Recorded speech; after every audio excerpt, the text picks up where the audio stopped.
नमस्कार, मैं हूँ राधा राणा और आप देख रहे हैं आर्यव्रत टाइम्स। आज बात करेंगे बिहार की राजनीति के उस कद्दावर नेता की जिन्होंने अपने जीवन का हर पल जनसेवा के लिए समर्पित कर दिया है। जी हाँ, हम बात कर रहे हैं बिहार के पूर्व उप मुख्यमंत्री और पद्म भूषण से सम्मानित स्वर्गीय सुशील कुमार मोदी की, जिनकी पुण्यतिथि को अब राजकीय समारोह के रूप में मनाने की घोषणा खुद मुख्यमंत्री नीतीश कुमार ने की है। मुख्यमंत्री नीतीश कुमार मंगलवार को पटना के राजेंद्र नगर स्थित रानी पार्क पहुंचे, जहां सुशील मोदी की पुण्यतिथि पर एक श्रद्धांजलि सभा आयोजित की गई थी। इस मौके पर नीतीश कुमार ने घोषणा की कि अब हर साल सुशील मोदी की पुण्यतिथि राज्य सरकार की ओर से राजकीय स्तर पर मनाई जाएगी।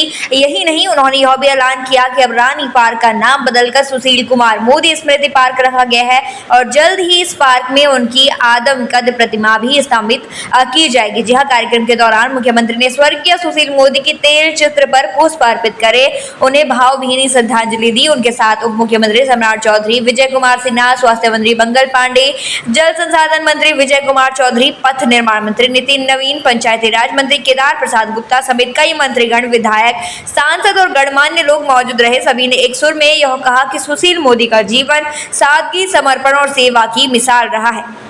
स्वर्गीय सुशील मोदी की धर्मपत्नी जैसी जॉर्ज भी इस श्रद्धांजलि सभा में मौजूद रही। उन्होंने भावुक होकर बताया कि कैसे उनके पति ने बीमारी की स्थिति में भी समाज और राज्य के लिए सोचने का काम नहीं छोड़ा। उनकी मृत्यु के बाद जिस तरह से लोगों का स्नेह और श्रद्धा देखने को मिल रही है, वो इस बात का प्रमाण है कि उन्होंने जनमानस के दिलों में गहरी जगह बनाई थी। बिहार विधान परिषद के सभापति अवधेश नारायण सिंह ने कहा कि सुशील मोदी न सिर्फ एक कुशल प्रशासक थे, बल्कि वो एक ऐसे नेता थे जिनकी छवि राजनीति में साफ सुथरी मानी जाती थी। वे चारों सदनों, लोकसभा, राज्यसभा, विधानसभा और विधान परिषद के सदस्य रह चुके थे और हर स्तर पर उन्होंने जनता की समस्याओं को गंभीरता से उठाया। राजनीति से इतर सामाजिक जीवन में भी उनका योगदान किसी से कम नहीं था। जी हाँ, सुशील मोदी के अंगदान के संकल्प को लेकर भी सभापति ने कहा कि वह राज्य के उन चंद नेताओं में से थे जिन्होंने न सिर्फ देह दान का संकल्प लिया, बल्कि लोगों को इस दिशा में प्रेरित भी किया। हालांकि कैंसर से पीड़ित होने के कारण उनके अंगों का उपयोग नहीं हो सका, लेकिन उनकी भावना ने हजारों लोगों को सोचने पर मजबूर जरूर कर दिया। कार्यक्रम में विधान पार्षद देवेश कुमार, जीवन कुमार, लाल मोहन गुप्ता, डॉक्टर प्रमोद कुमार,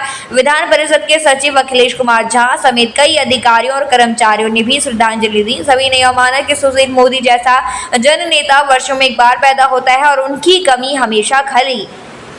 मुख्यमंत्री नीतीश कुमार ने अपने संबोधन में सुशील मोदी के साथ बिताए पलों को याद किया और कहा कि वे नीतियों, विचारों और आदर्शों को लेकर हमेशा स्पष्ट थे। वह कठिन समय में भी निर्णय लेने से पीछे नहीं हटते थे और राज्य के हित में हर संभव प्रयास करते थे। उन्होंने आगे कहा कि आज जब हम उन्हें याद कर रहे हैं तो यह सिर्फ एक नेता को श्रद्धांजलि नहीं, बल्कि उस सोच, उस नीति और समर्पण को नमन है जो सुशील मोदी के जीवन का मूल आधार है। जी हाँ, आज जब राजनीति में नैतिकता और सेवा की भावना को लेकर सवाल उठते हैं, तब सुशील मोदी जैसे नेताओं की याद अपना स्वाभाविक है। उनका जीवन इस बात की गवाही देता है कि सत्ता का इस्तेमाल जनता की भलाई के लिए कैसे किया जा सकता है।